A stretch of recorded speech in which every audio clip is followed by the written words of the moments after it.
Hello, Garland Nixon here, and we are with Joti Brar. We're going to talk about the ongoing conflict in the Middle East and more. Let's talk.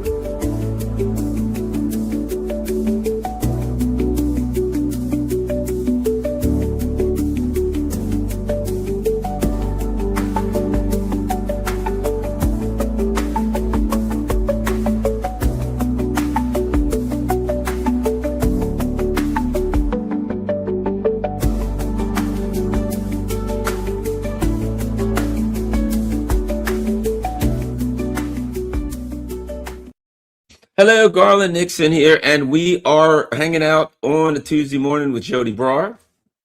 A lot going on right now, and I am looking forward to hearing Joti's assessment of what's happening in the Middle East. Very interesting.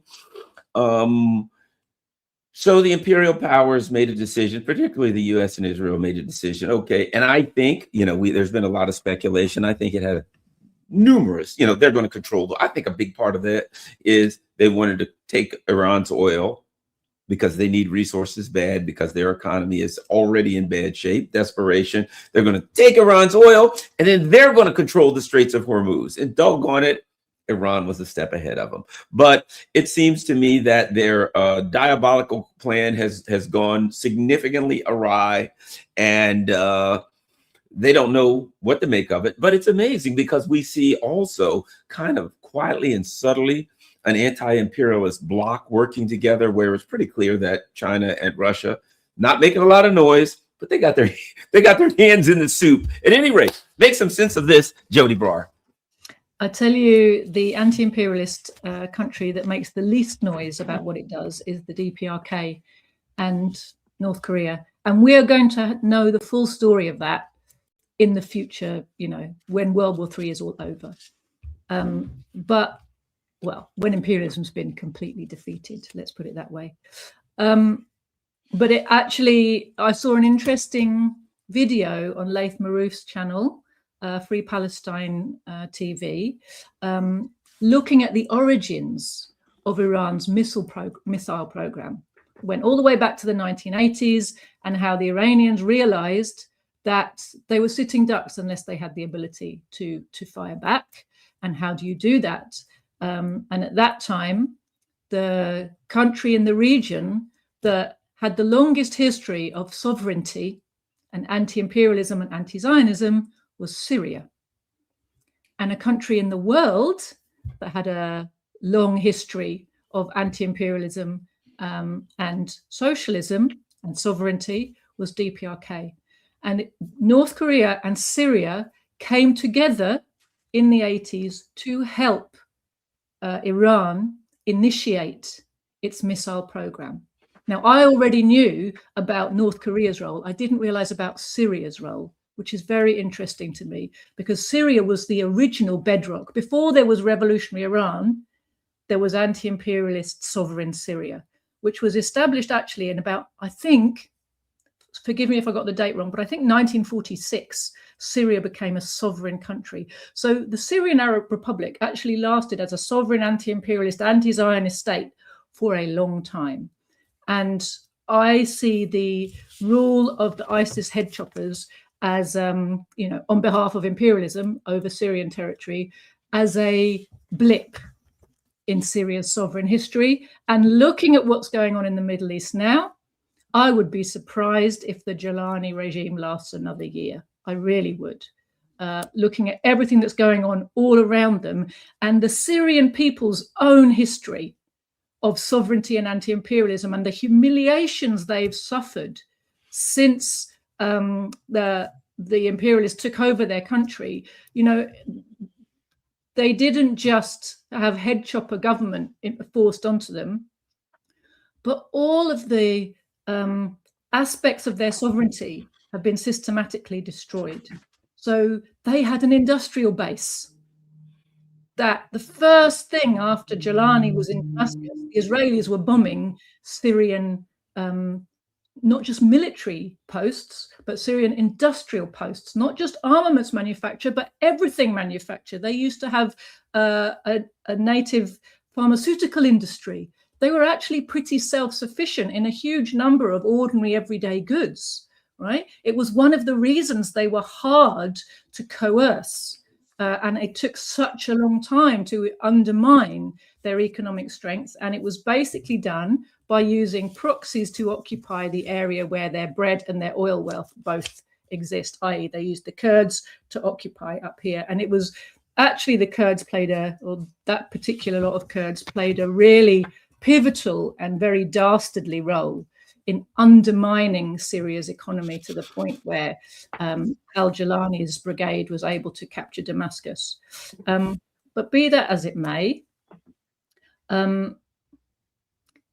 this working together of the anti-imperialist world, you know, when we sit in the West and we're so used to the Western way of projecting power and doing war and doing diplomacy. Diplomacy is just bullying and threatening people with economic consequences if they don't do what you tell them, or threatening them, you know, getting material of compromat on them and threatening their officials that will go public with your private affairs if you don't do what we tell you. You know, this type is coercion. It's not diplomacy, right? It's not the interaction of sovereign states, you know, working out how to cooperate together.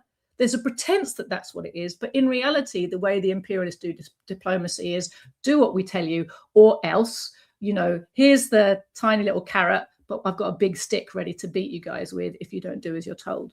So that's their way of doing diplomacy. And we in the West have had our minds shaped by that, right? That's what we expect diplomacy to be like. A lot of bluster and bullying and coercion. And then there's, you know, the way they do war, which is aggressive wars far away from their own territories, projecting their power into the world with huge machineries, naval machineries, air force machineries, bases all around the place, which, you know, they spend decades building up, you know, rings of bases around every country they consider to be a problem. And anyone who looks at the map of US bases will see that there's like a continuous loop of bases around China, another continuous loop of bases around Russia, another continuous loop of bases around Iran, and one around the DPRK. And, you know, some of those, they're interlinked, but essentially, you know, their main nodes of opposition, the main nodes of sovereignty in the world are completely surrounded by the projected force of the USA. And the USA is the chief of the imperialist powers, and it acts as its, you know, spearhead, as it were. So we have this thing in our minds that expects war to look like how the imperialists fight it, which is, you know, pushing their forces far away in an aggressive way into other people's territories. And a lot of commentary you see, even from people who claim to support, you know, the enemies of imperialism, if they're sat in the West or sat on the sidelines somehow, they want to see China bringing its forces into the Middle East to face down. You know, why aren't they doing that? Why isn't Russia, you know, facing down NATO full on with everything it's got all at once? There's a real lack of understanding of how the anti-imperialist powers in this period of time have to fight their wars, which is they have to think long-term, strategic. They have to be patient. They have to wear down their enemy and build up their own forces in various ways. They're also operating in a situation where they don't have projection power across the globe, right? Because that isn't what they've been focused on. They've been focused on building up military deterrence. That's why they're called aggressive countries, because they've successfully built up a deterrence against the imperialists, and it makes the imperialists mad as hell, right? So to decode everybody, when the imperialists say to you, such and such country is aggressive, is a threat, is doing these terrible things, what they mean is they have had the cheek to successfully build deterrence that stops us from just stomping all over them and treating them how we want.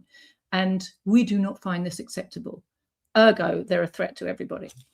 So the anti-imperialist powers, their whole military ethos is defend our sovereignty, That's what they have built their military to do. That's what they've focused all of their time and effort on. And yes, they have shared expertise with one another. They've shared experience. They've shared technologies. And that's been incredibly important. And I think, like I said, we won't know until imperialism's out of the world the full extent of just how much cooperation and shared experience and, sharing of expertise has gone on in the anti-imperialist camp for good reasons. As much as we'd all like to know all the details, right? That's not how it works when you're fighting a massively powerful enemy. You can't walk around telling everybody what your plan is and how it's working out. It's one of the reasons I get very, I kind of had it up to here with all of the sideline criticizers of all the policies who you're like, these people are running a state under the most incredible pressures, right? And they have so many things they're trying to balance, right? They are trying to keep their people alive and sovereign. And they are also, I think, one of the things people find it, on the one hand, they can't project power around the world and fight the way the imperialists do. Of course they can't. It's asymmetric warfare that they're basically learning to do. And it's protecting their home territory is what they're all set up for. But the other thing that's really important to understand, Garland, I think, is just how hostile the information space is globally to every one of the anti-imperialist countries. Even China, they are so demonized by the Western media apparatus.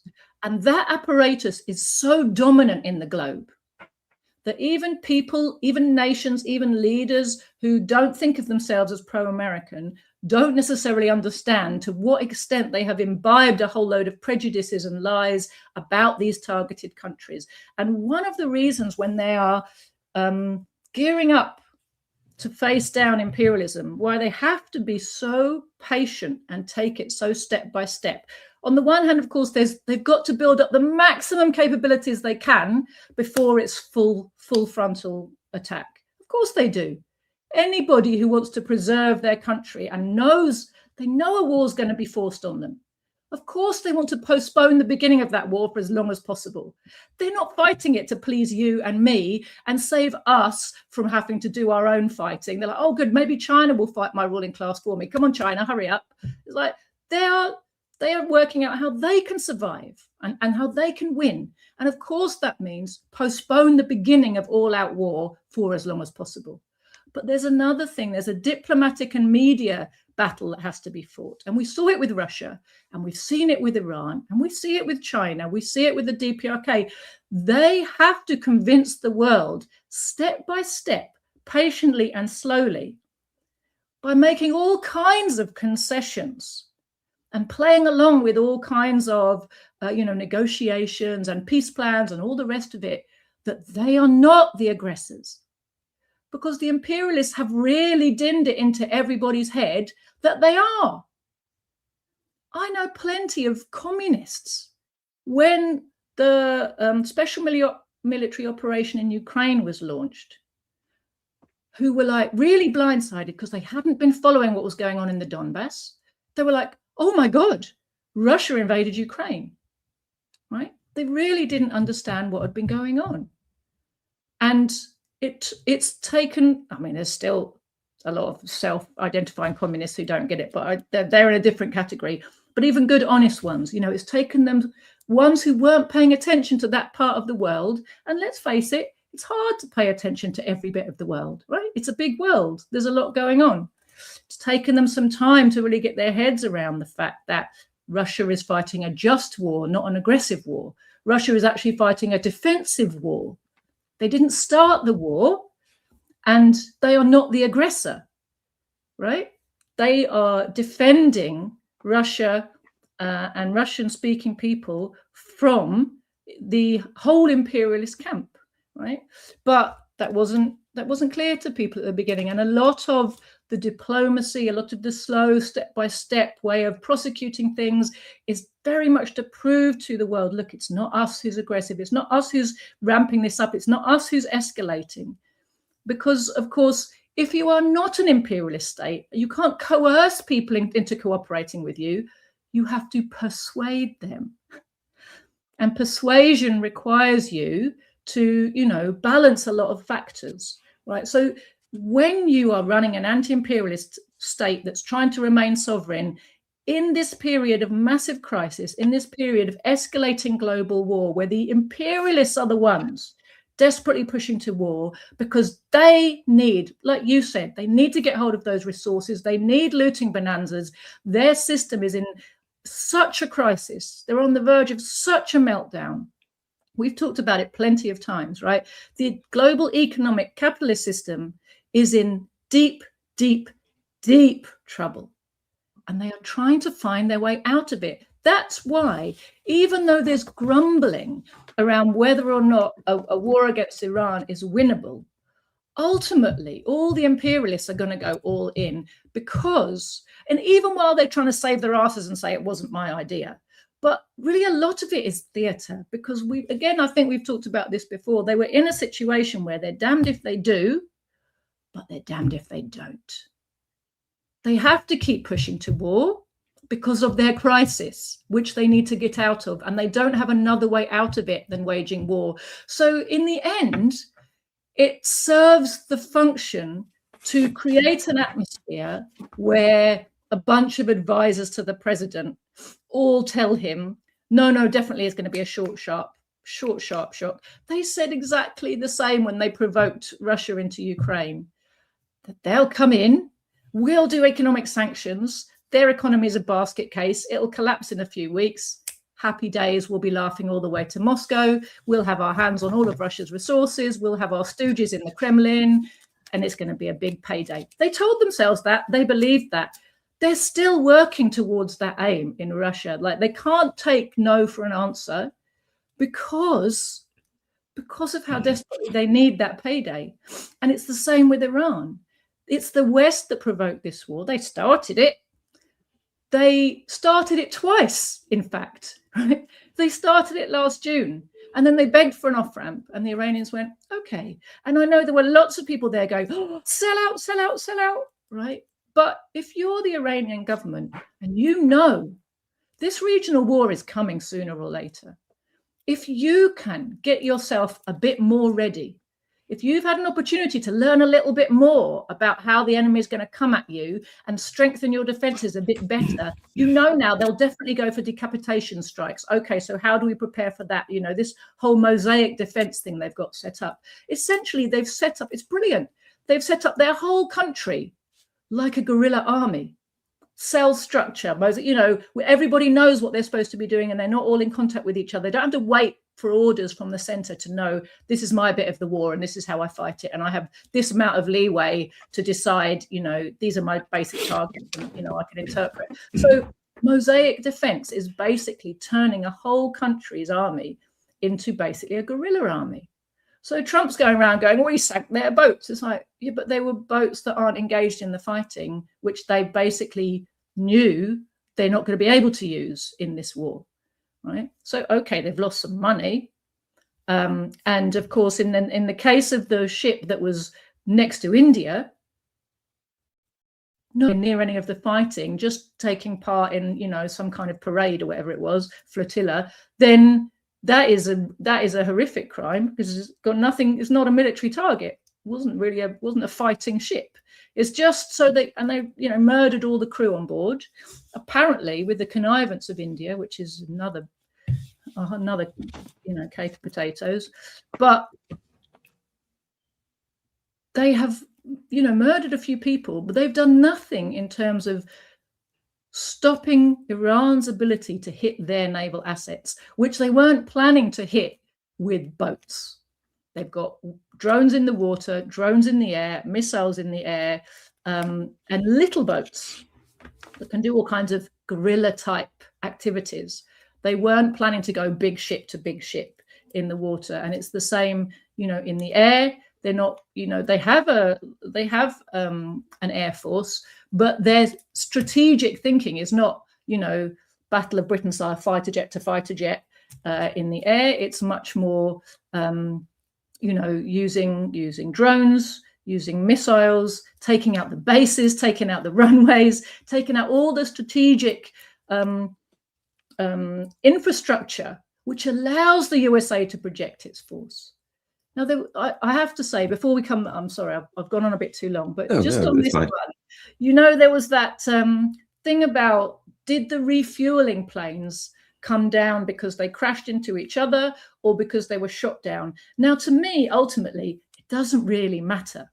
The point is, if they crashed, which Mr. Ritter is absolutely convinced, but, he's a bit like, he does tend to, I think, over-egg how strong and brilliant the US military is. I guess that's his background. But say he's right, and it's because the airspace is crowded, right? And it's easy to make an F-up in that situation. Well, okay. But why is the airspace so crowded and they're doing all this refueling over Iraq? The reason is because they've lost all their bases and their ability to refuel in the way that they had previously expected to be able to refuel. So even, it's great if Iran can get them to lose their planes without even shooting a missile at one of them. Happy days, right? It's not a proof. It's not a proof that the Iranians aren't as strong as they're acting. It's a proof that the Americans, the US Army, the US Armed Forces, are in a bad situation, that they are not controlling the battle space anymore. They are acting on the fly. They're having to improvise.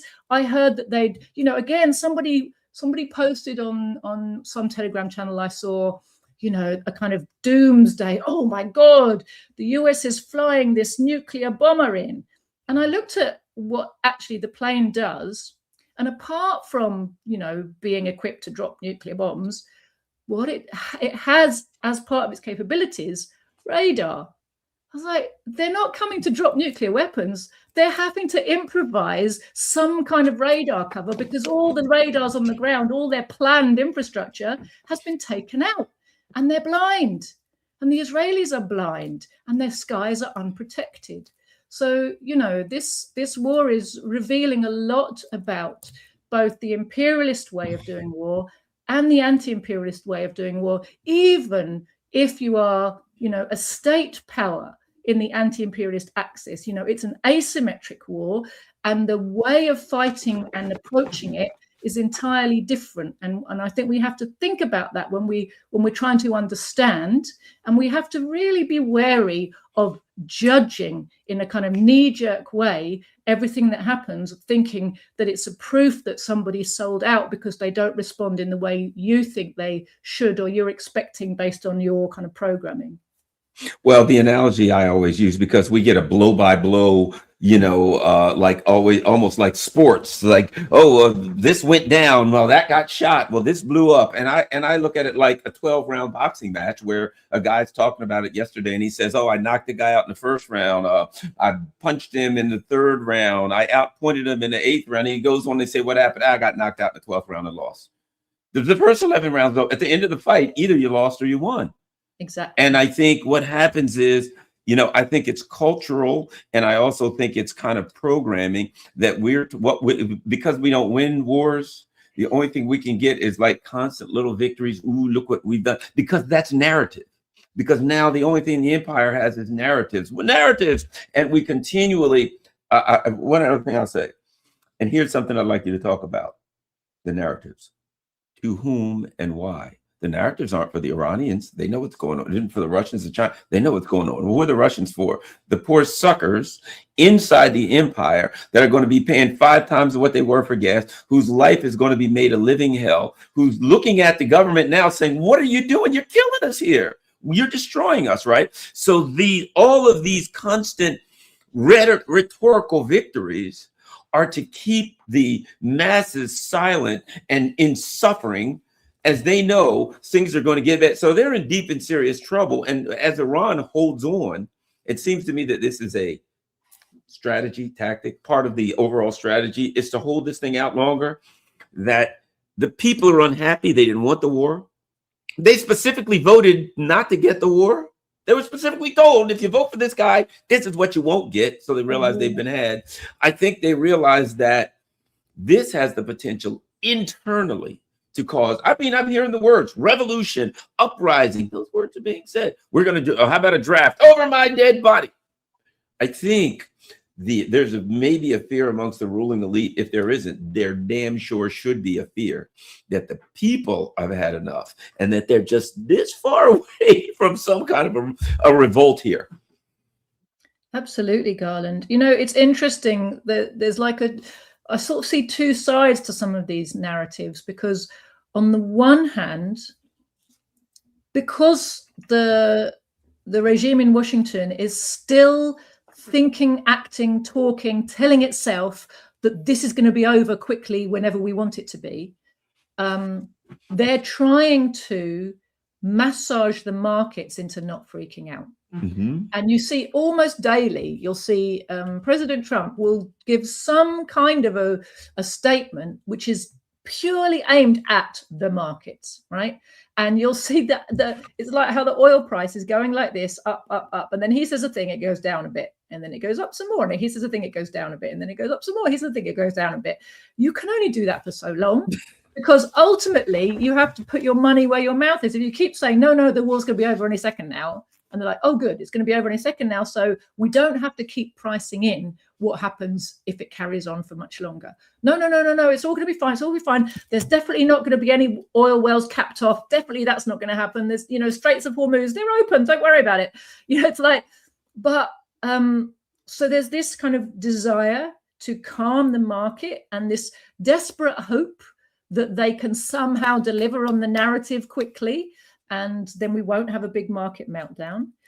On the other hand, they have prepared the story for us now, haven't they? Remember, we talked a few weeks ago that they were prepping a story that if the markets melt down, it's because President Trump says there's aliens, right? And we joked and laughed about it, but they were preparing that narrative. So clearly, before this war was initiated, they knew a market meltdown's coming really soon. So now the alien story's gone quiet, because now everybody knows the market meltdown is because of the Iran war. And so the hope will be that you don't blame your own government, you blame the Iranians, because they're the ones who blocked the Strait of Hormuz, right? And they're going to keep blocking it. I mean, they said early on, you will see oil hit $200 a barrel. And I think that's one of their strategic goals. They've understood the pain to the imperialist economies. And that doesn't just mean, the imperialist economy, it means imperialist social fabric. As you said yourself, you can't keep social peace if you can't keep the people fed and, distracted by their circuses. They're going to stop being interested in the bloody circus if they can't eat, if they can't put petrol in their car and get to work. If fuel starts to be rationed or starts to be so expensive they genuinely can't afford it, if other sectors of the economy then start to, I mean, it beggars belief somehow to me that they would have started this war knowing all of these things. And yet, it comes back to what I said earlier, damned if they do, damned if they don't, because everybody's known for decades it's a really bad idea to launch an all-out war against Iran because they can close the Strait of Hormuz. I mean, I've been listening to people talk about the fact that that is a possibility in a war against Iran my entire adult life. So it's not like a surprise, is it? And the Iranians have always kept it on the back burner. And again, there were lots of us going, why don't they just do the nuclear option? That was Iran's real nuclear weapon. And it's much bigger. It's much bigger than a nuclear bomb. Much bigger. The entire global economy is affected, and not just because of oil and gas. So first of all, 20% of the world's daily oil supply comes through the Hormuz Strait. So that's huge. Huge amount of production in the Middle East goes on, and that is being targeted also and closed down. And if it gets properly closed, if some of those wells actually have to be capped, some of them won't be able to be reopened again. And those which can be reopened, it will take a lot of time. You can't just turn an oil well on and off like that, right? That's not how it works. And I'm learning these things new, like I'm sure a lot of people are at this moment. It's like, bloody hell, I've got to understand how this all works, right? but there's also a whole load of related products. I forget the list of them because it's so long, right? But, you know, aluminium smelting in the Middle East has already also closed down. There's a huge load of very significant byproducts from the oil industry, including plastics, fertilizers, and I'd just like to point out sulfuric acid.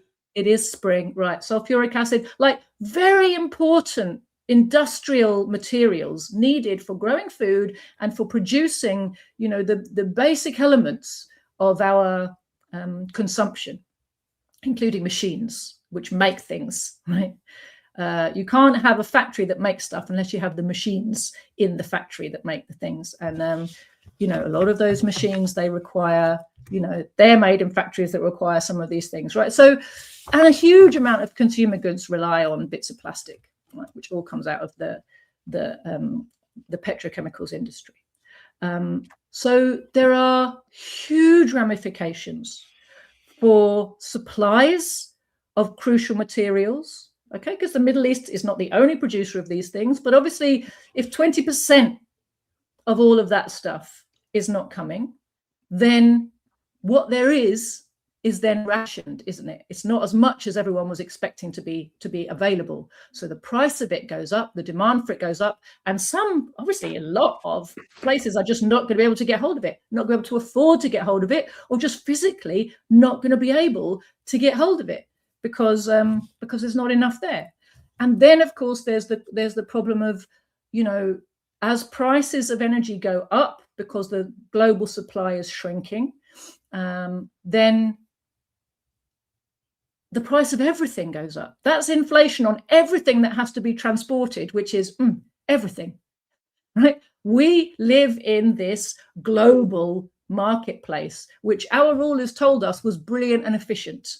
And it brings us cheap goods from China and all over the world by ship. And isn't that fantastic? And everything, even if you have production in an imperialist country, what you'll find is there'll be a production line where components are coming into that production line from abroad on a boat, and they won't have warehousing of their components because that's not efficient. That's all been abolished.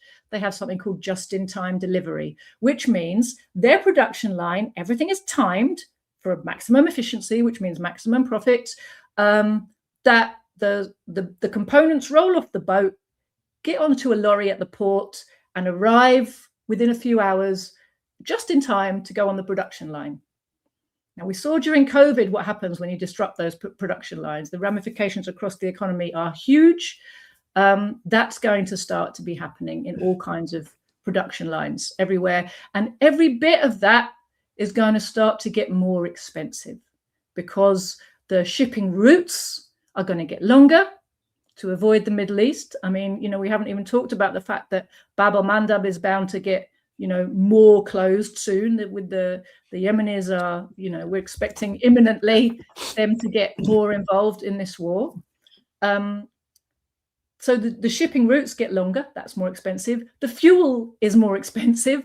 That's more expensive. So every single thing that's being delivered to you, including components for you to build things yourselves, or finished goods, whatever they are, they're coming from around the world on boats. Everything's getting more expensive. And then they've got to be transported within your own country. That's more expensive. So the inflationary effect. Now, if you thought the inflation we had in the last few years was bad, we have seen nothing yet, Garland.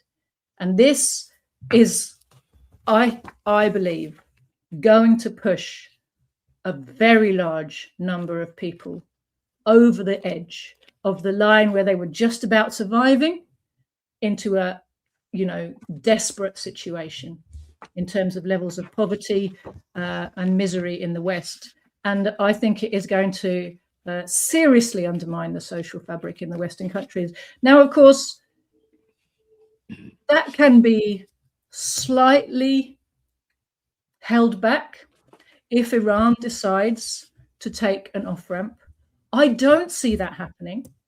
Doesn't look to me like there's anything in it for Iran to do that. They've gone all in and they've said what their objectives are. And to me, the objectives are quite clear, that they want the whole of the imperialist infrastructure in the Middle East to be completely dismantled, right? They are targeting now not only, so they had already targeted big corporate imperialist data centers of Microsoft and Nvidia and Palantir, and what's the one I'm thinking of? Amazon. Thank you. Yes. They targeted those infrastructures in the Middle East, but now they're giving warnings, I think, unless I've got this wrong. I saw on one of the resistance channels that the Iranians have basically issued warnings to everyone in the Middle East. If you work for an American company, you should leave now, because we're going to start targeting all of that. Every business interest that we know is linked to the USA is going to become a target. So they're really intent, it seems to me, on dismantling the whole infrastructure of imperialist domination and control of the Middle East. That means their ability to project their military power. It means all of their, they've got a whole machinery of money laundering. That's the UAE's job, basically. I mean, it's not the only one, but I think it's the biggest one, when it comes to, it's one of these, the British set them up all over the world, didn't they? But the UAE has become a massive one, a place for smuggling. I don't know if you know, UAE had I think it's like a free port or whatever, where goods can come in and go out without anybody knowing what they are. So it's basically a place you can smuggle gold, which is famous for, diamonds, money, guns, all kinds of things can go through the UAE because nobody's checking, right? So that's one of its functions. It's very useful for the imperialists to have these places around the world, like they turned Ukraine into, where like they turned Libya into, where, it just becomes a kind of playground, and they can, do whatever they want there, out of sight of any kind of oversight, even a pretense at oversight. There's no journalism in the UAE coming to kind of look at the ports. There's no unions in the UAE. There's no laws that say, what you must or mustn't be doing in those ports. No laws that will touch the imperialists and how they operate. So, it's clear that the Iranians are targeting this entire infrastructure. And what's also interesting, I think, is to see how much support they have from how many of the people. So I talked earlier about the Syrian people, and I'm sure they're going to start moving soon. The Iraqi people are on the move. The people in Jordan, the people in Bahrain. And I don't think it will be long before at least the Shia segment of the population in Saudi Arabia also starts to move, because they've long been very repressed and have several times over the decades had uprisings that got very fiercely put down, and had all their leaders, beheaded and everything. But that's a simmering kettle itself. And you add it up to, the whole region is rising. Lebanon, I don't see the Lebanese government lasting, another year, given how deeply they've exposed themselves as pure tools of imperialism, as completely not just unable, but unwilling to try to defend their own people, while southern Lebanon is basically being Gazaed. The Lebanese government withdraws its army and complains about Hezbollah, which is the only force that has ever protected the people of Lebanon from Zionism, and is now again the force that's doing it. So, you look all around and you see how this balance of forces is tipping, and you see how right the axis of resistance has been to be steadily preparing its forces, its armaments, its capabilities, its interconnectivity for this moment that they knew would come one day, right? They didn't choose the moment, right? The imperialists chose the moment, but they were ready. They knew this time it's the big one. We've got to go all the way. And I don't see, just to finish my point, I don't see the Iranians taking an off-ramp. But I have to tell you, Garland, if for some reason they decide they need a breather, they know it's not over yet, then, but it's a moment where they'll take what they've got and they'll draw breath and they'll come back another time. That's for them to decide that. I just want to put that out there, because I know that if that happens, everybody be screaming, sell out, sell out. And what they mean is, we want you to do the fighting and dying for us, while we sit safely over here and don't have to risk anything. But what I really want to see is workers, and especially the people who should be leading the workers, people who call themselves anti-imperialists, socialists, communists. Anybody who thinks they're opposed to imperialism needs to be taking responsibility for helping their own people in the Western countries understand that Iran right now is shedding blood for us. Russia right now is shedding blood for us. They are fighting our enemy for us. And we need to get in the fight, because the fight won't be over until we join it. That's when the real knockout blow will come. The Iranians and the Axis of Resistance can deliver a knockout blow in the Middle East. But everything they gain will only truly be safe when the knockout blow comes at home as well. Yeah, and I always say that's what the ruling elite truly fear: internal uprising. And that's what they're pushing towards right now. That's the direction they're going, to start a war. You know, you can see the desperation to start a war when most people don't want it. Everybody's like, no, they never do that. They don't start a war. They've got to do some PR. They've got to get it up to 60%. When they can afford to do that, they do. But now the desperation has got to a point that they can't afford it. And so they just have to go all out. And I think that I think something else that you said is becoming obvious, and you talked about it a little bit. When this first started, one of the, I'm not going to call it a prediction, it's a supposition that you made, was that you felt the Sykes-Picot borders and all of these artificial borders would begin to melt away as this conflict moved on. And we're seeing the Iranians very skillfully addressing that issue in a way that they have to make it clear, we're not attacking the people of your country. We're not even really attacking your government.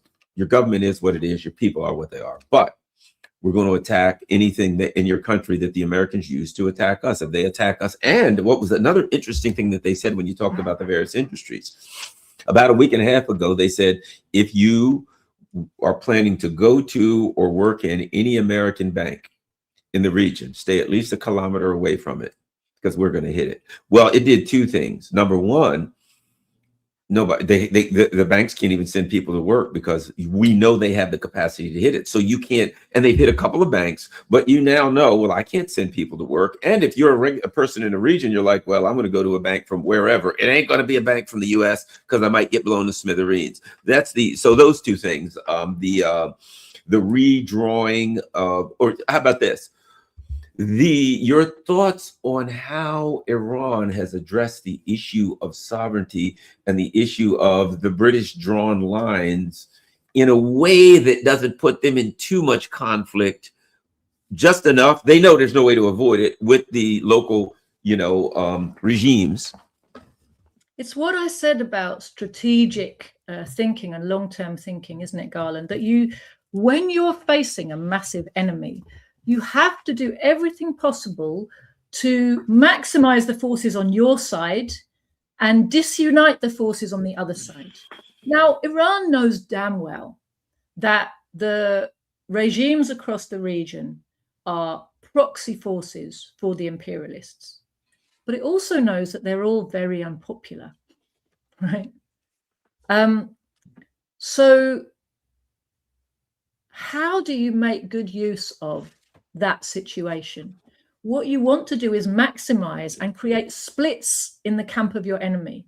That means divisions between the proxy rulers of various, emirates and sultanates and, Bahrain, UAE, Qatar, all these places.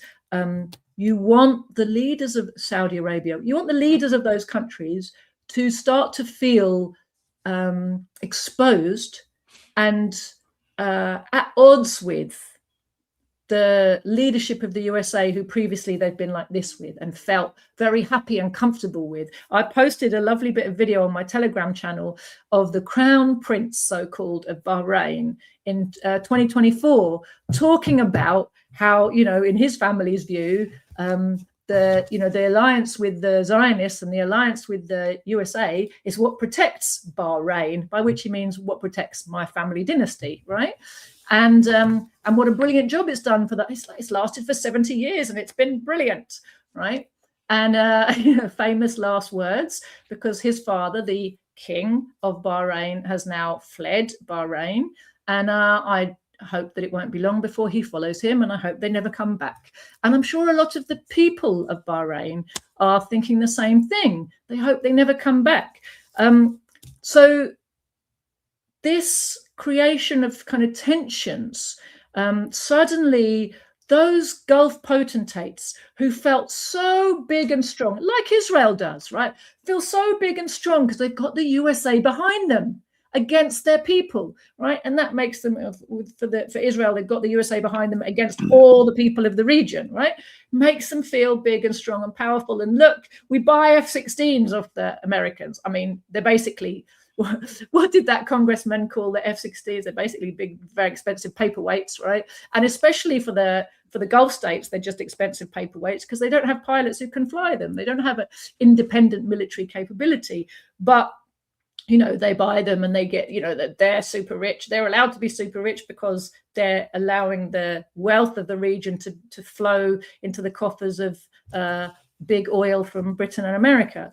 But be that as it may, the Iranians have taken a very strategic long-term goal of, kind of accepting the leadership of these illegitimate regimes and dealing with them diplomatically and doing all of that, so as not, to keep the maximum number of people, feeling friendly towards them and feeling that they can, talk to them and feeling that they're reasonable actors.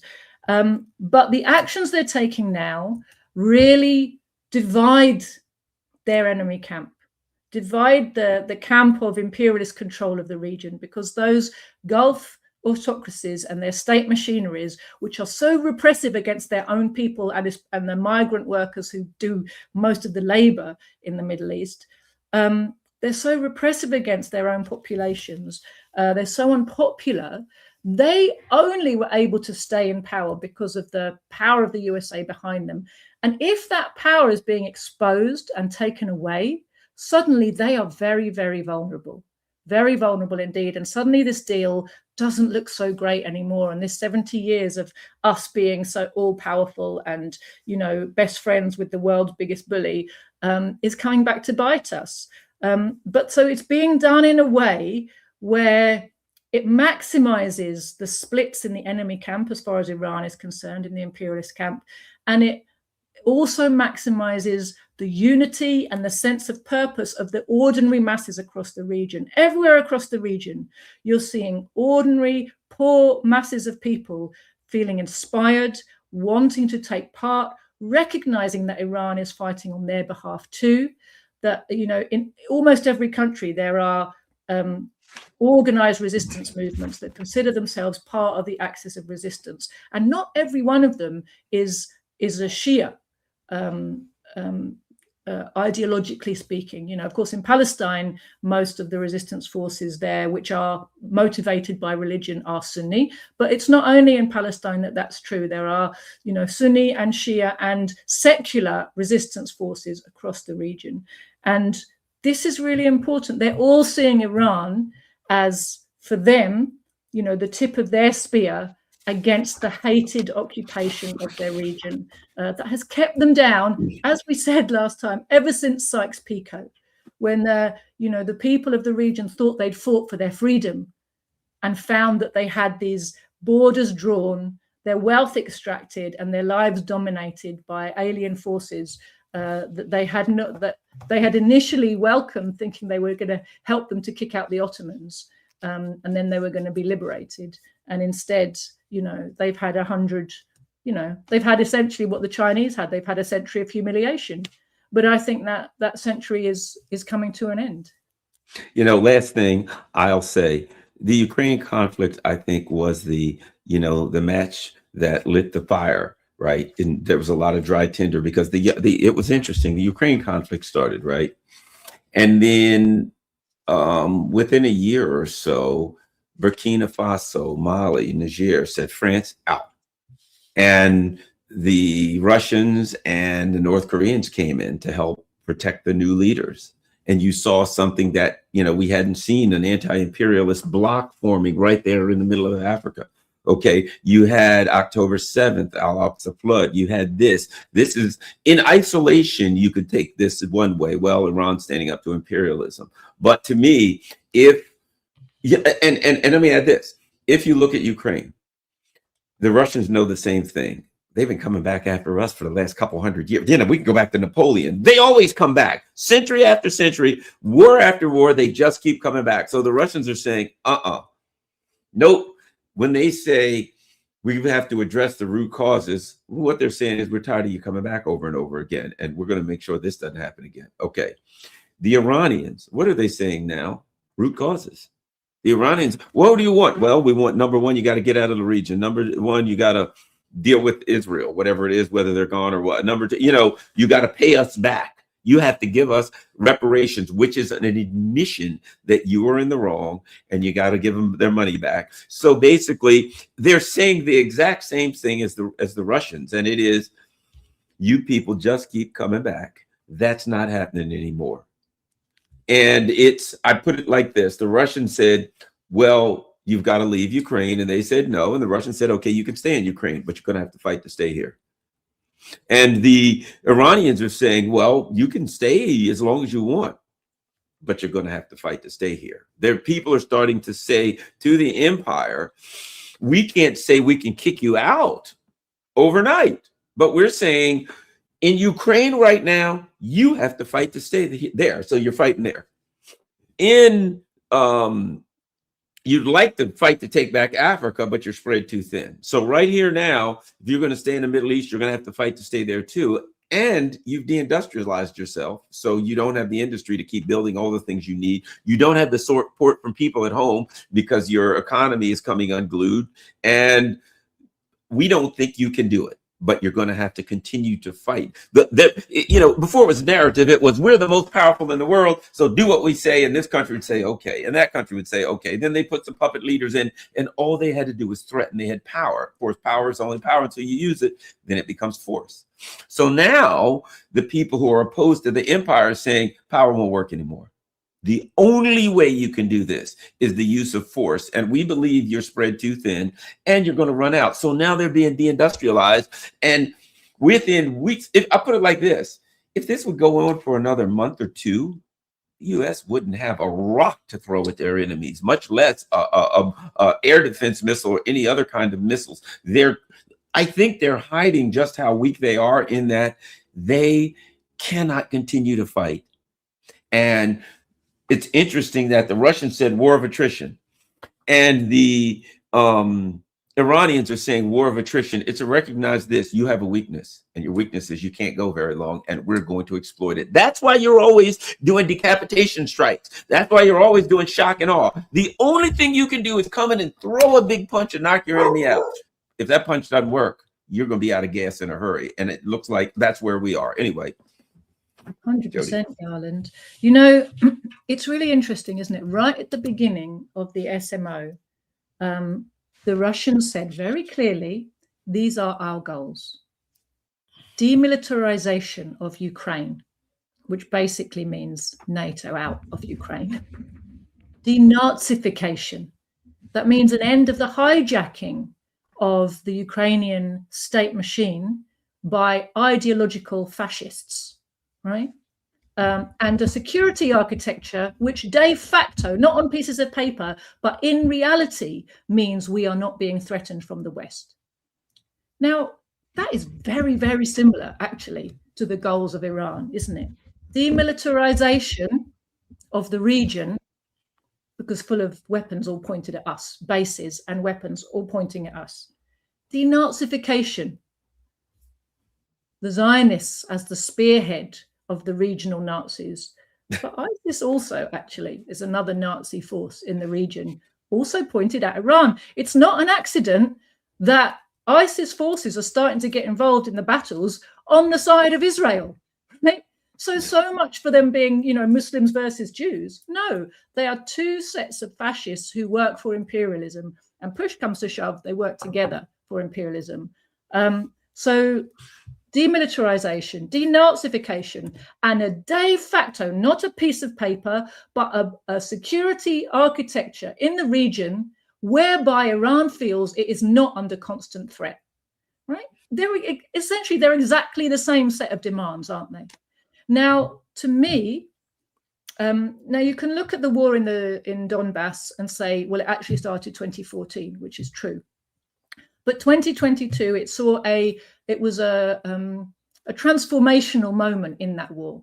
And to me, February 22 was the beginning of the Third World War. We're in it. Third World War is not what we were taught to expect, right? With the exchange of the nuclear weapons and the obliteration of big cities. There's always that lurking in the background to kind of scare everybody and sort of normalize what's happening to us now. But in fact, that was the beginning of a Third World War. And essentially, the war is the united camp of the imperialists who, despite all their bickerings amongst themselves and the suffering that they are taking because their wars aren't working out how they expected them to, they are forced to stick together. Without sticking together, they would be completely toast, right? They have to stick together, and they are sticking together. And we're seeing this with Iran. There's a lot of theatre and a lot of kind of reluctance from, you know, Germany or Britain to say, oh, well, maybe it's not such a good idea. There's quite a bit of arse covering as well, isn't there? Maybe we shouldn't go all in, but they have to go all in. And they are going to go all in. And, you know, Keir Starmer did a bit of theatrical, oh, well, I believe in the law, because it's so obviously an illegal, aggressive war, right? I believe in the law, but we're just joining your aggressive war defensively. What does that even mean? It doesn't mean anything, does it? They're in the war, right? And British bases are in the war. And if we're not careful, we'll find that not just Diego Garcia and the base in Cyprus, but the base is in Gloucestershire, which is not that far away from where I live, or GCHQ, also in Gloucestershire, are going to be targets. They are valid targets in this war, and they're certainly come under the title of the structure of military and intelligence aggressive operations against Iran, right? They're all part of that. So, you know, British people should wake up that as well as huge amount of economic pain that's coming to us, we have allowed our government to continue waging aggressive wars in such a way that now our bases on our territory and infrastructure on our territory is a legitimate target. Iran is, you know, by all measures, whether you just look in a, you know, what's fair, what's human, and what's legal in terms of international, you know, accepted norms of war, Iran is fighting a defensive war, and therefore it's in the right. It's in the right, people. It has the absolute right to target the infrastructure of the countries which are aggressing against it. If an Iranian missile hit Gloucestershire tomorrow, right, there's no higher authority you can appeal to and say that was unfair, that was wrong, we're just sitting here minding our own business. No, that's a part of the war machine that's waging this unjust, illegal, aggressive war. It's a valid, legitimate target of war. And Iran has actually been very careful to only hit legitimate targets of war. And at each round of, you know, as it's widened its targets, it's explained this is the next round of targets we're coming for. And it's given people warning, you know, this is what we're going to do next. And this is why. And it hasn't been going for, you know, we see the difference in the way the imperialists and the anti-imperialists fight war, just like the Russians in Ukraine have not gone for blitzkrieg and wipe out all human life. You know, they haven't done a Gaza on Ukraine, have they? You know, right now, the Israelis are trying to do Gaza Mark II in Lebanon, and they're also trying to do Gaza Mark II on Tehran, right? They are taking their vengeance on the Iranian people in the hope that if they can cause enough bloodshed of ordinary innocent civilians, the population will give up its unity, give up its defiance and knuckle under and agree to be slaves.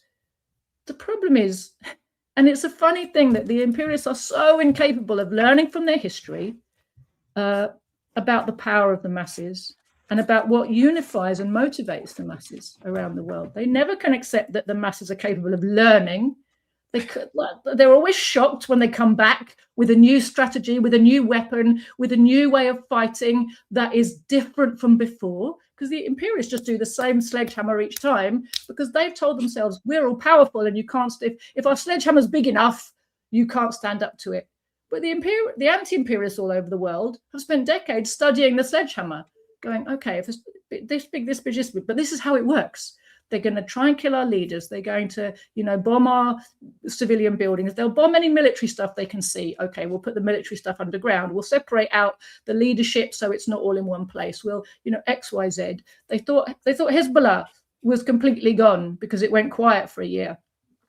Hezbollah's back like a ghost, freaking them out in South Lebanon. With how strong it is and with its capabilities and its missile capabilities and just the number of its soldiers, right? Because they told themselves they defeated it. So this is a consistent problem that the imperialists have. They do not understand or recognize either the flexibility, the learning power, or just the defining character ultimately of a war is the people. It's not the weapons. This is something that the Marxists learned a long time ago. And of course, every communist revolution and every liberation struggle has always been an asymmetric struggle. It's always been one where, people with a low level of armaments and no state organization have fought much better organized, higher technologically backed powers, but won. What was the decisive factor? It's the people. Now, if you look at Iran today, and it's very interesting to see just how the impact of the assassination of the leaders of Iran has brought together the people in a way almost nothing else could have done. And today you see this population of 90 million almost as one. It's phenomenal. It really is phenomenal. And that is actually, this is another classic case of what Chairman Mao would have said, the imperialists lift a rock and they drop it on their own feet. It's exactly what they've done in Iran. They've lifted a rock thinking, we'll show you stupid, defiant people, look, take this. And it's completely blown back in their faces. They lifted that rock, they dropped it on their own feet, and now they're limping along, trying to recover and trying to tell themselves that it's all going to plan. But ultimately, the decisive factor is the people. And when you look at the people of the USA and their disunity and their anger and their lack of faith in their leadership, their lack of desire to join the military. How many people in the streets of the USA are queuing up to sacrifice their lives for their leaders and their country? Right? Look at Iran. Exactly. Look at Iran. You have got millions of men and women on the streets every night under bombardment, refusing to move and saying, I will rather die standing and fighting here for my country, for my leaders, for my people, than go home to be a slave for America. I'm here. I'm going to fight you. It's poles apart, isn't it, Garland? And that type of unity and spirit, fundamentally, that is decisive. And it's also hugely inspiring to the peoples across the rest of the region who have been suffering under tyrannical regimes forced on them by the imperialists who they hate and despise. Joti Brar, tell everybody where they can find you online. Thanks, Garland. So my party's website is thecommunists.org. I have a Telegram channel, just my name, Joti Brar. My party has a Telegram channel, The Communists, with an S. If you go to our website, you can sign up for our newsletter, subscribe physically to our newspapers, which are brilliant. follow our Marxist training program. And we have Proletarian TV on YouTube is our TV channel. And I just would really appeal to people if you live in Britain. If you live in the West, generally, it's a message to you. But obviously, I can't organise people who live in all kinds of countries. We do organising in Britain. So anybody who's watching who lives in Britain, recognise that we need to get rid of the imperialists at home. And that means we've got to get educated, we've got to get organised, we have to create a network of Marxists who are able to spread a real anti-imperialist understanding into the working class, so that when the working class starts to move, and we can see all the reasons why the working class are going to start to move in not that long of a time, in fact, but the knowledge the working class needs, they don't yet have access to. And we need to create the network of people that's able to spread that knowledge amongst the working class, so they can not just have an uprising, but have a successful uprising.